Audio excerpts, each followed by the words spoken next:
Hey folks, welcome back to the Portable Gamer. Welcome back to European Truck Simulator 2. Welcome to Nuremberg, Germany and the 1.35 patch. It wasn't, because it had dropped in ATS, it wasn't as much of a surprise as the ATS 1.35 drop was. And you know, I knew it was coming, but I sort of didn't. It's tricky. There's a lot of sims I got going right now. I do not follow all of them as diligently as I ought to. Right, let me go through some quick notes here for you. It's just, we're not static. It's not paused. I'm just, I'm focused on something else right now. Right, let's go here. Yeah, so, first thing that's on their list, I'm reading this directly from the press release from May 14th. Sardinia, they've added, says they fit quite a bit onto it, even though it's a fairly small island. Germany, back here, has gotten a big update. 2,000 in-game kilometers of road. Fantastic. There's a dedicated article for that. If you check this out in the Steam store, go down to the 1.35 patch post, and it's got all this stuff for you. 2 roads in France. Improved sign system in Scandinavia. That's right up here. We've got special transport jobs have been added all over the map, including beyond the Baltic Sea, which is right here. We've got trailer stuff. Krona extended box liner, Schwarzmuller trailers, reefer curtain and log variants, SCS container and logging trailers. And you will also see the Schwarzmuller trailers on AI trucks. Fantastic. As in American Truck Simulator, new features include trailer adjustments, extendable trailers, sliding tandems, new wiper settings, and the option to copy truck and trailer configurations. And to please long vehicle sign lovers, double trailers. I say that right? Double trailers are now permitted in the Netherlands and Germany. Fantastic. Other new general features include the ability to use your own trailers for external contracts, which is World of Trucks jobs. I don't use those a whole lot. Support for DX11. They're calling it experimental support. Personally, if it was me, I'd put that up at the top of the post. But they do talk about DX11. And let me see. Wish list stuff. Cabin suspension update, official support for Razor Chroma and the Tobii Eye Tracker. Yeah, that's about it. And that is, I mean, it looks cool. And let's get rolling. And I'll tell you the first thing that I noticed. So as in, let's get in here. As in ATS, there's one switch now to turn on the electrical. And then you got a starter. I like that. I like that. Nice little detail. We do not have in-dash sat-nav, so I'm going to bring that up. And I just took a quick job going down to Munich. This is a new profile, obviously. This is a new profile. So, yeah, let's get rolling. And I'm going to carefully get us out of here. Carefully. Pretty sure I will be able to save my old profile, and I'm very fortunate right now. I am on very fast internet. So to swap back and forth from 1.35 to 1.34, to go in either direction, it is about a 1.1 gig file, a 1.1 gig download, and I can do that in about a minute. So I feel like I can switch back and forth between the two and use my 1.34 profiles, but also experiment a little bit in 1.35. And I did want to play with it and show it to you. You know, do this YouTube thing, it's important to have the latest and the greatest. So we did, hang on, I'm going to clip through this wall. I'll be right back. Deet. So we did start a new garage in, we're in Stuttgart is our base, rather than Reims. If we decide to keep this profile going,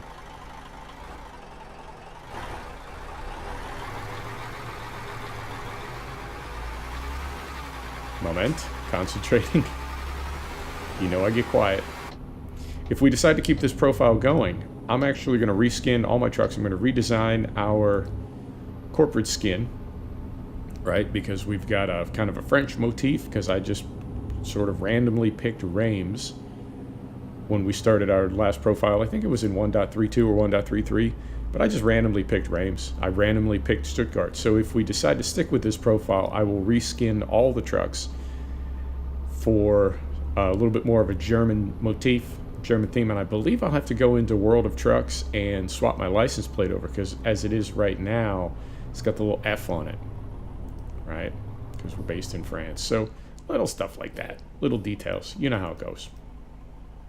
So first thing, and I want to tell you this before we get out of Nuremberg, because I don't know how far out it extends. I noticed something. So as we're passing fog stripes now, as we're leaving town, as we go around bends in the road, you'll notice that the fog stripes have a smooth, continuous radius. And I believe that indicates that this is a newer part of the map, a newer part of the base game, and that they're building the map differently now. Because on older parts of the map, or what I believe to be older parts of the map, those curves are not continuous. They're segmented, as happens when you take a prefab, in this case like a prefab fog stripe, and kind of stitch it together. You know what I mean? It gets that sort of, you know the look I'm talking about. Can't be unseen. It's not a deal breaker. It's not the end of the world. But right now, like you can see as we're going through these curves, on the right side of the road, the outboard fog stripe, very smooth, very, not distracting. And if we get into a different part of the map, I'll point it out to you. And those improvements, I love them. I'm really glad that SCS is making those kinds of changes. Although, of course, it cuts both ways, because they can't, go back and redo the entire map. If they did that, they would be literally redoing the entire map, and that would be unbelievably labor intensive. So I would assume that they're just using the newer techniques for the parts of the map that they're building out now. And I don't know. I mean, maybe ProMods cleaned some of that up. I don't know. But I love it when trains go by. I do. Makes a map come alive. So I'm very pleased with what I'm seeing so far. I'm happy with my frame rate right now. I can tell you that I've got braking intensity, trailer stability, and there's truck stability now. I have everything turned down almost to 0. I'm looking for that challenging, realistic experience, and I really like the way the trucks drive. And as I was kind of playing around a little bit with the braking intensity, with the braking intensity down, I hammered the brakes, and I feel like for the first time ever in this game, now this may have been around for a while and I'm just noticing it for the first time, but I felt the truck slide. I've never felt that before. And I know people say they can drift and they can, do various things, but I also know that the physics in this game is pretty rudimentary, So if they've made some changes in the physics and you can do that now, that's cool. Not that we want to be drifting, recreationally sliding. I don't mean it like that. But if the physics are becoming more realistic, good on SCS, man. I love it. Slow down a little bit here. Slow down a little bit here. Yeah, brakes are turned way down. So as I am in ATS, I am very pleased with the frame rate. I feel like we've picked up, I think, between 5 and 10 FPS. Can't complain about that, man. Can't complain about that. That is awesome. And I also feel like the game is more crisp. It's more clear. I feel like the colors are... It's tricky because this game has always been a bit washed out. The light has always been a bit flat and gray. But I feel like the colors are a little bit more... Yeah. And I do suspect that is all coming from DX11, which they're still calling experimental at this point. And that's fair. That's fair. Rome wasn't built in a day. Oh dear. I guess we go this way? Sure. Yep, I see a sign for Munich. Man, there are people. I've seen it. There are people that navigate entirely by the signs. Couldn't do it. And to be fair, it's a YouTube video. I don't know if they have little notes on the side. I don't know if they've kind of laid out the route ahead of time and then they just kind of pretend to be finding their way. You never know with YouTube. You never know. I can also tell you that we have not had a skip or a stutter in the several trips that I've done in 1.35, and we've got we have no mods, 0 mods right now. So I suspect that some of that stuttering and some of that skipping is the game unpacking either Jazzy Cats or Pro Mods Jazzy Cats, they would be unpacking textures. Pro Mods, they would be unpacking tiles. But you know what I mean? Because everything is zipped. An SCS file is basically a zip file. So no skips, no stutters. You know, I wonder sometimes if I could ever play this game without Pro Mods and Jazzy Cats. And I will tell you that this 1.35, I think I see, and you never know because the game is so big, but I feel like I'm seeing more. Oh, saw the yield sign at the last second. We hit that merge pretty fast. I feel like I'm seeing more brands, more SCS, the fake in-game brands. I feel like I'm seeing more of those than I have in the past, and that helps with the immersion. And I feel like the volume and quality of the roads is increasing as well, to the point where, I'm not saying we don't need Pro Mods anymore. Moment, please. Looks like we got a little drama up here. Something on fire? Whoa, okay, I was kidding, but that is definitely on fire. Sir? That is problematic, yeah. Be careful, buddy. I don't know if the game will ever get to the point where, for lack of a better word, it doesn't need Pro Mods. But it certainly seems to be kind of filling out. And I don't know what the relationship is between SCS and Pro Mods. I assume Pro Mods has access to a patch long before us regular citizens do, because there's so much for them to get ready, right? But you never know. You never know. I mean,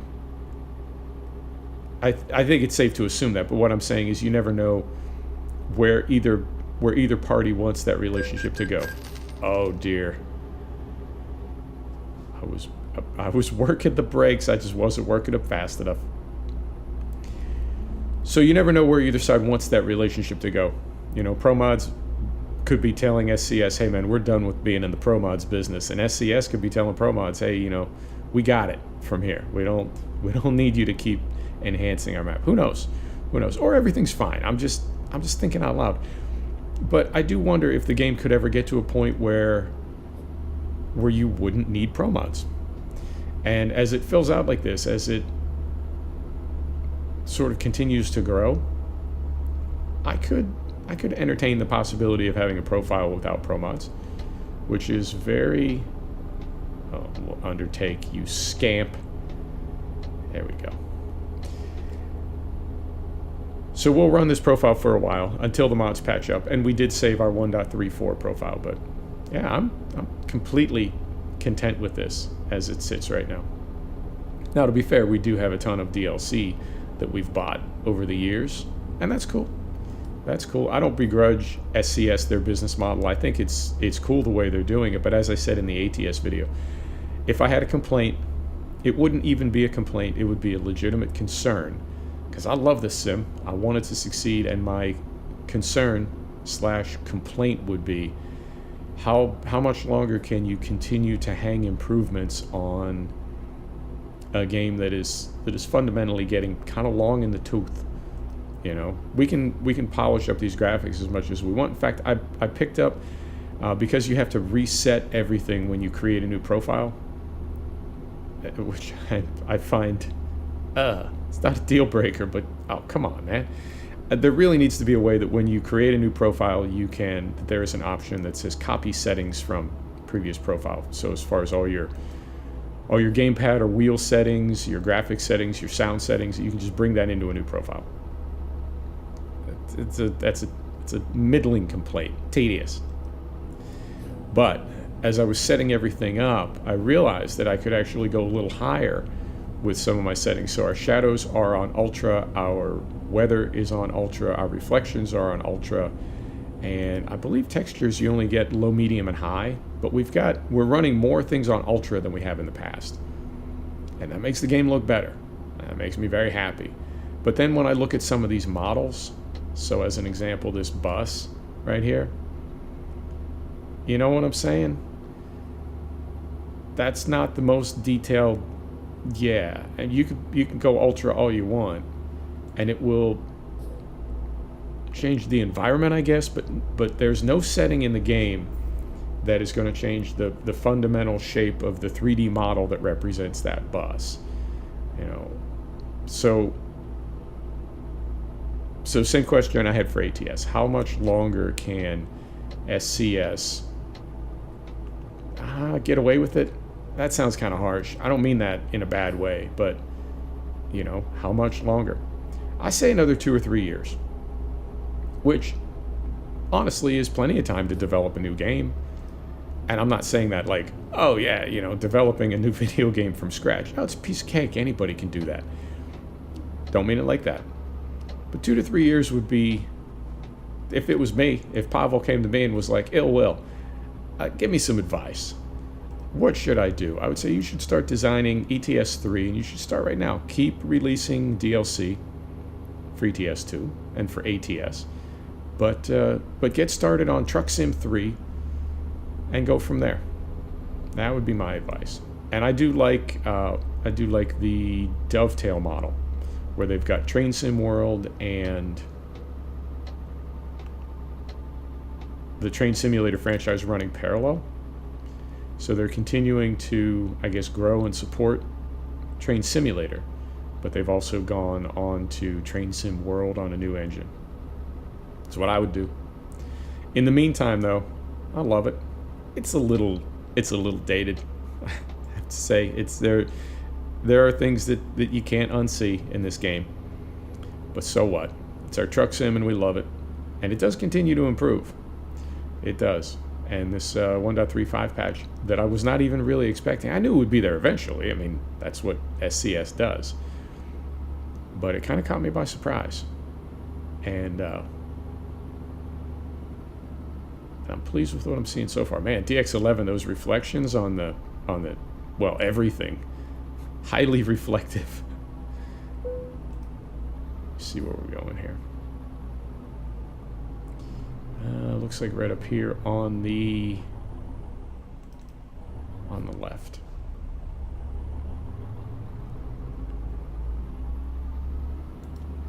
Yeah, like that office building out there in the distance.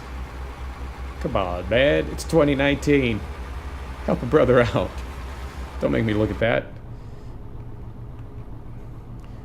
Right, so we're going to turn in here. Yeah, we'll turn in here and we'll call it next episode. I don't know. Maybe we'll do another 1.35. Maybe we'll go back to 1.34.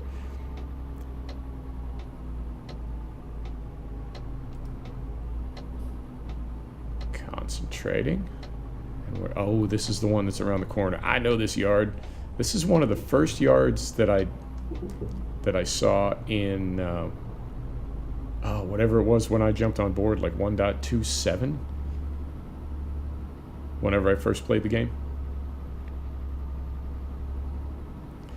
It's a tricky one. And then we're going to have very little room in here. I don't know how we're doing on time. I don't have my little stopwatch turned on, but depending on how things look over here, we may skip it. We may... Yeah, we can put it right in there. Yeah.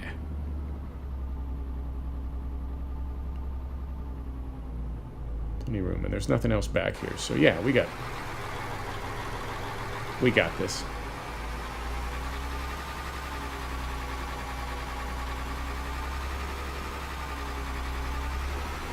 And I also, for our default brand, I did go with MAN. Did I say that already? MAN? Man. So we're running a nice German brand out of our yard in Germany.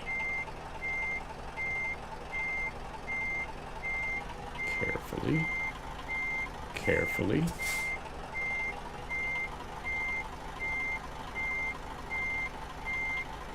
Holy smokes, looks like we got it in one swing.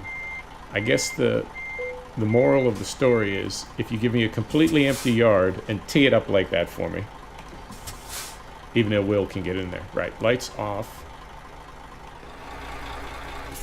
Engine off. Pardon me.